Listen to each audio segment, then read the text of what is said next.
miris ya Mas ya, sedih jadinya banyak di daerah yang akhirnya ya meninggal dalam diam Mas. Karena mereka punya penyakit yang mereka sampai akhir nggak tahu penyakitnya apa Mas Ali. Mereka terpaksa harus menerima pelayanan kesehatan dari mereka yang bukan tenaga kesehatan Mas. Jadi kalau dari dokter bilang, dokter cerita sepertinya ini memang keinginan menjadi dokter, interestnya sudah, ketertarikannya sudah cukup panjang. Tadi dari almarhum ayah juga gitu kan. Sempat ada rasa ragu nggak atau rasa takut ketika menangani pasien gitu? Pernah nggak? Iya sering Mas pastinya ya, apalagi dulu waktu kita masih awal ya Mas ya. Jadi namanya belum tahu ya Mas ya, banyak banget hal-hal yang kita nggak tahu gitu Mas Ali. Jadi kita takut salah gitu ya Mas ya, takut mau edukasi orang juga takutnya kita sendiri nggak bener nih gitu Mas, takutnya malah jadi misinformasi Mas. Tapi di situ saya justru melihat sebenarnya itu yang harus tetap kita lakukan ya Mas ya. Sekalipun kita takut salah, justru kita harus tetap maju gitu Mas Ali.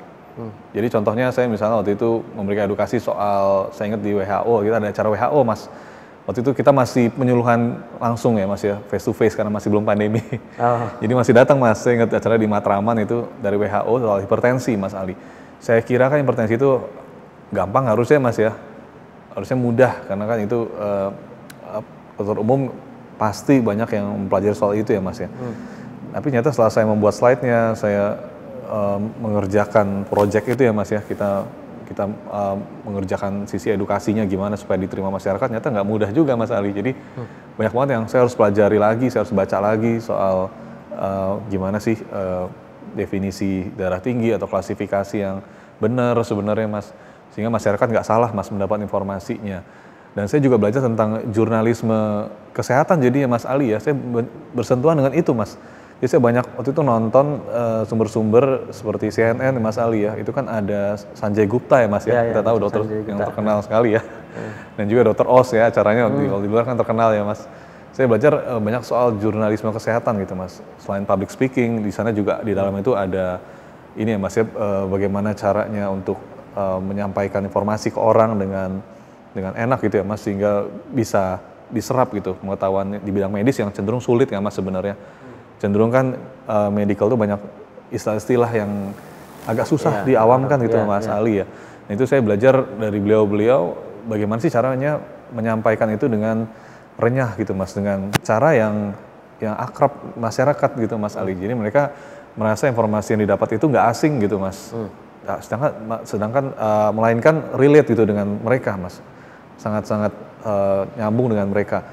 Contohnya seperti Sanjay Gupta kan beliau nggak hanya ini ya Mas ya, soal medis aja, tapi beliau juga relate menghubungkan informasi kesehatan itu dengan berbagai macam aspek masyarakat ya Mas. Bahkan beliau jadi ini ya Mas ya, salah satu waktu itu juga yang membawakan berita juga ya di CNN, sekalipun bukan berita kesehatan pun juga beliau tekuni Mas. Dan saya melihat wow, ternyata memang saya juga harus belajar itu ya, belajar soal public speaking, jurnalisme, dan saya bersyukur waktu saya ketemu Mbak Kamidia Radisti Mas, mungkin kalau Mas tahu yang beliau adalah salah satu putri Indonesia ya, dan beliau banyak sekali mengajarkan saya soal public speaking, cuma saya belajarnya otodidak ya dengan beliau ya Mas, jadi nggak kursus, tapi beliau sendiri memang punya kursus ya.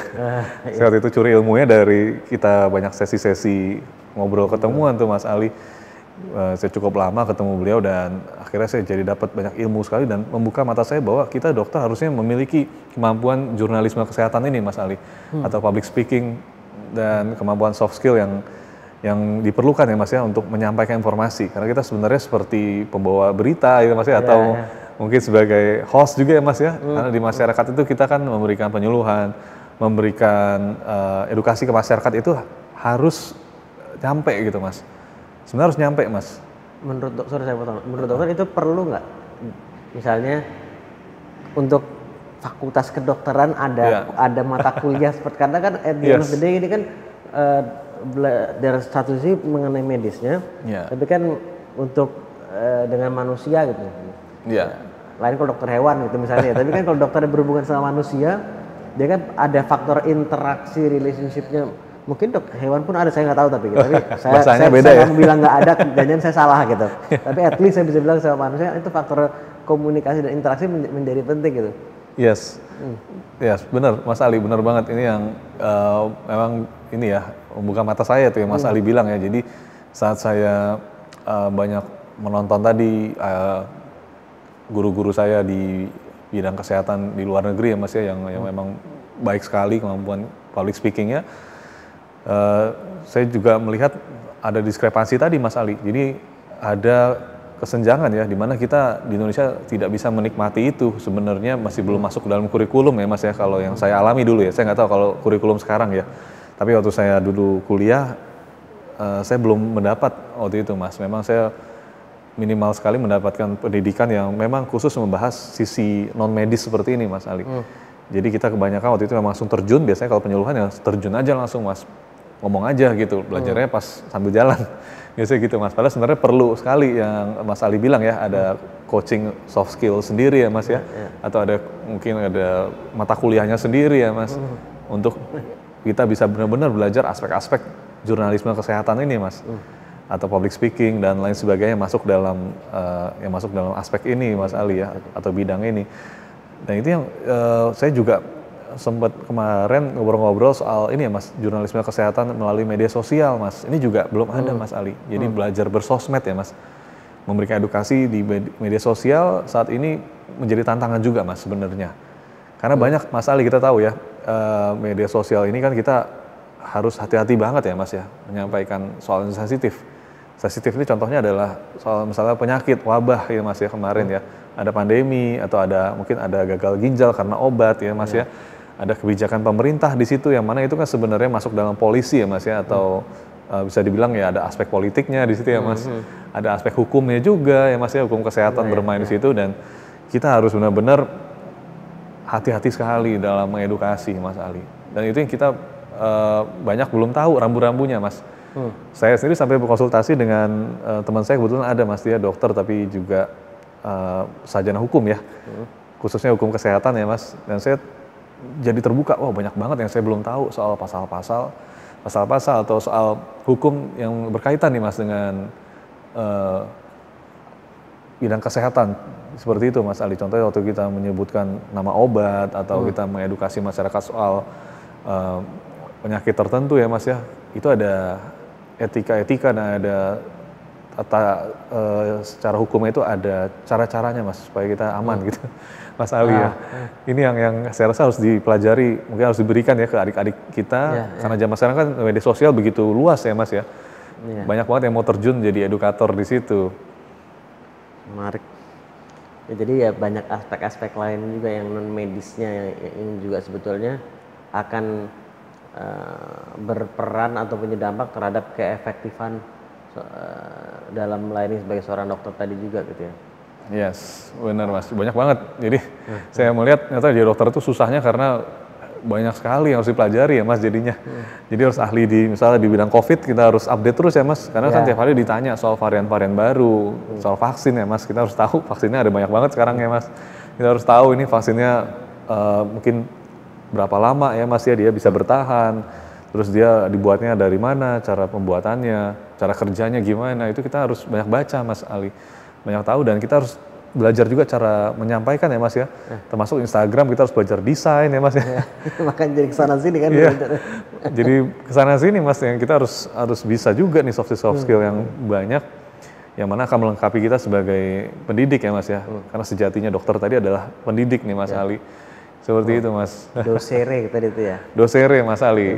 Itu yang ini banget ya, yang mungkin kita harus ingatkan terus ya Mas ya, bahwa selain ke pasien, kita juga sebagai dokternya harus ada tanggung jawab untuk mendidik nih Mas Ali. Nah, mendidik inilah yang menjadi tantangan Mas, terutama sekarang ya, kita tahu banyak sekali yang mendidik juga soal kesehatan, soal pandemi Mas. Namun mungkin sumbernya Mas ya, yang agak ironis ya mungkin. Banyak masyarakat yang mendapatkan informasi kesehatan bukan dari tenaga kesehatan gitu Mas Ali. Ini yang saya lihat juga, ternyata masyarakat tuh karena mungkin ya nggak ada yang menyediakan provide informasi itu, akhirnya nyari ke sumber-sumber lain mas, yang mana itu sebenarnya bukan tenaga medis, padahal harusnya kita sebagai dokter yang terjun ke situ mas Ali. Oke. Gini, saya masih mau masuk sedikit lagi dok yang tadi dok. Soal takut tadi tapi tetap dijalani aja. Tadi kan sempat tuh ada rasa takut di awal. Ada nggak sih dok, atau gini, biasanya kalau di momen-momen dokter sempat ada rasa takut, ragu gitu, apa yang biasa kayak self talk tertentu kah atau apa yang dikatakan dan apa yang dokter katakan pada diri sendiri untuk tetap memberanikan diri gitu, apalagi misalnya seperti di momen-momen awal itu. Iya, jadi mengenai ini ya mas ya, mungkin tantangan ya atau rasa takut ya. Termasuk maaf nih, termasuk kayak misalnya mulai terjun ke sosial media itu kan something new for you, kan Ron? Ya sebenarnya itu mengubah diri saya banget sebenarnya mas ya. Karena kalau teman-teman saya nonton ya mungkin ya yang dulu kuliah bareng saya pasti tahu saya kayak nggak mungkin deh kayak gitu ya. Nggak mungkin saya bisa muncul kayak gitu. Saya dulu lebih ke introvert ya mas ya sebenarnya. Saya tipikal yang anak ini banget deh yang kuliah pulang gitu mas. Saya males banget tuh yang soal ya mungkin lebih ke bersosialisasi ya mas ya, atau tampil di depan publik ya, kayak saya dulu waktu saya KKN waktu itu saya males juga gitu mas, kalau harus di depan gitu maju ya. Saya cenderung saya kok kayaknya enggak banget ya. Saya cenderung pemalu sebenarnya mas. Itu mas Ali. Jadi ini sebenarnya tantangan waktu itu, dimana saya harus benar-benar belajar ya mas ya, gimana sih caranya untuk bisa mengatasi rasa malu tadi, rasa takut, rasa bahwa itu bukan diri saya gitu mas. Jadi saya waktu itu mencoba untuk ini sih mas ya, ya melakukan ini ya sebenarnya semacam edukasi ke diri saya sendiri ya. Saya memberikan input ke diri saya sendiri bahwa saya bisa gitu mas membuat perubahan ya, dengan cara saya sendiri yang berubah terlebih dahulu gitu mas Ali. Jadi saya waktu itu ya salah satunya mengubah diri saya yang tadinya saya mungkin gak jago ngomong gitu ya mas ya. Saya kalau di depan tuh saya malu gitu ya. Saya jadi belajar gimana caranya biar gak malu nih mas. Saya jadi banyak memaksa diri saya, awalnya memaksa ya mas ya, untuk bisa keluar dari zona nyaman ya. Karena waktu itu saya nyamannya di situ ya mas ya, di rumah aja gitu kan, atau cuma belajar sendiri aja. Saya belajar untuk keluar dari situ, saya mencoba membuat video, itu juga awalnya saya, aduh jelek banget sih gue gitu ya mas, kayak saya juga malu ya mas ya. Tapi saya mencoba untuk memperbaiki terus mas. Saya juga coba waktu itu kita buat carousel ya mas ya, Instagram waktu itu lagi boomingnya carousel, kalau sekarang kan reels ya mas ya. Jadi bikin slide-slide ya, kayak Mas Ali juga bikin ya, slide-slide mengenai konten-konten yang kita buat. Nah saya belajar desain di situ juga mas, belajar desain dari banyak orang ya, dan akhirnya saya juga jadi punya sesuatu ya mas, jadi punya kepercayaan diri juga, begitu banyak yang baca, banyak yang memberikan apresiasi. Sebenarnya komen-komen itu apresiasi mas Ali ya, banyak yang komen di bawah ya, itu sebenarnya jadi apresiasi, menjadi semangat gitu mas untuk kita membuat konten lagi sampai sekarang. Padahal kalau dipikir ngapain ya capek-capek ya mas. Buat konten saya kadang dari rumah sakit udah capek banget, udah tepar gitu ya mas. Saya harus mikir lagi ya buat edukasi. Saya pikir ngapain juga ya, toh saya juga nggak bekerja untuk Instagram juga gitu mas Ali. Tapi saya selalu ingat waktu saya di daerah itu banyak banget mas yang waktu itu sih Instagram ya mas ya, banyak yang mengakses Instagram mas Ali di daerah itu. Karena TV itu di sana susah mas sinyalnya, repot, mesti beli ada alatnya ya untuk nangkep sinyal, nyolong sinyal ya mas ya, nyolong dari luar laur itu saya nggak tahu tuh dari mungkin dari negara tetangga ya, nyolong sinyal karena mahal ya, untuk bisa bikin parabola yang besar tuh agak mahal mas Ali. Jadi di sana tuh orang jarang nonton TV akhirnya mas. Nah, akhirnya mereka ya main HP ya waktu itu, yang kebetulan alhamdulillah sih udah bagus sinyal internet mas, penetrasi udah baik di daerah saya waktu itu. Akhirnya mereka nonton Instagram mas. Saya lihat, oh saya harus buat Instagram live nih mas, karena live di situ yang ditonton gitu mas Ali. Konten-konten Instagram yang waktu itu banyak pemirsanya gitu ya mas. Akhirnya saya nyadari, oh waktu itu banyak yang nanya, soalnya kan masih tetangga-tetangga banyak ke rumah saya nanya gitu soal kesehatan.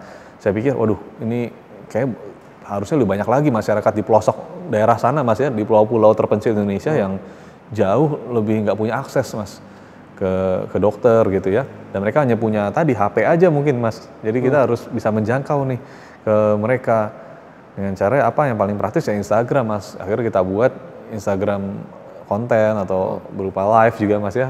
Kita buat Mas Ali, dan waktu itu banyak banget yang nanya dari daerah Mas. Dan saya jadinya ya agak miris ya Mas ya, karena Indonesia ini sangat besar, tapi ya persebaran dokter ya di kita memang masih kurang merata ya Mas ya, karena satu dan lain hal ya, memang bukan salah dokternya, tapi juga ada banyak ekosistem ya Mas yang mungkin belum terbentuk ya, kalau istilah sekarang ekosistem Mas Ali nih. Jadi kalau ke daerah itu sulit sekali Mas, serba sulit untuk kita bisa datang ke situ, memberikan edukasi langsung Mas Ali.